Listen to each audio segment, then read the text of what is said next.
Hi hello అందరికీ, నేను మళ్ళీ వచ్చేసాను. ఈరోజు మనందరికీ చాలా ఇష్టమైన ఫేవరెట్ అయిన ఒక చాట్ పానీపూరి ఎలా చేయాలో చూపిపోతున్నాను. చాలా ఈజీ, చాలా త్వరగా రెడీ అయిపోతుంది. So let's move on.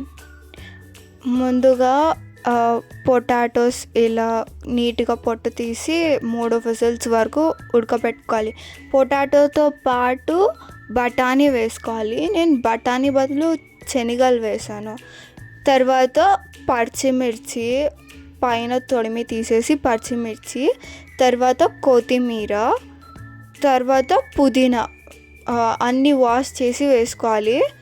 క్లీన్గా వాష్ చేసి పుదీనా చూడండి ఇలా నీట్గా వాష్ చేసి వేసుకోవాలి. నెక్స్ట్ చిన్న చిన్న పీసెస్గా కట్ చేసిన అల్లము, ఇంకా టేస్ట్కి సరిపడంత ఉప్పు వేసి ఫస్ట్ ఏం వాటర్ వేయకుండా మిక్సీ కొట్టాలి.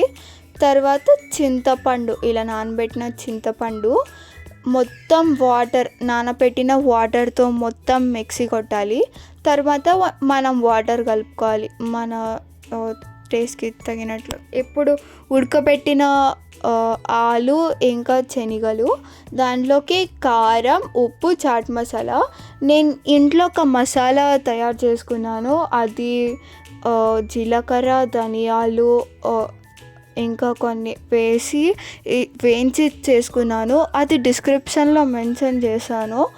నెక్స్ట్ వీడియోలో ఇంకా నీట్గా ఎక్స్ప్లెయిన్ చేస్తాను దీని గురించి డిస్క్రిప్షన్లో మెన్షన్ చేశాను, చదవండి.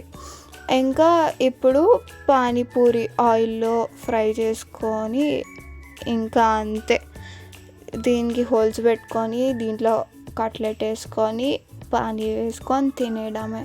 చూడండి ఎంత బాగా వస్తున్నాయో పానీపూరి ఎక్కువ ఫ్రై చేయకూడదు ఆయిల్లో, కొంచెం వైట్గానే ఉండాలి. ఇలా నాకు లాస్ట్లోవి కొంచెం ఎక్కువ కాలాయి. Tasty panipuri ready homemade.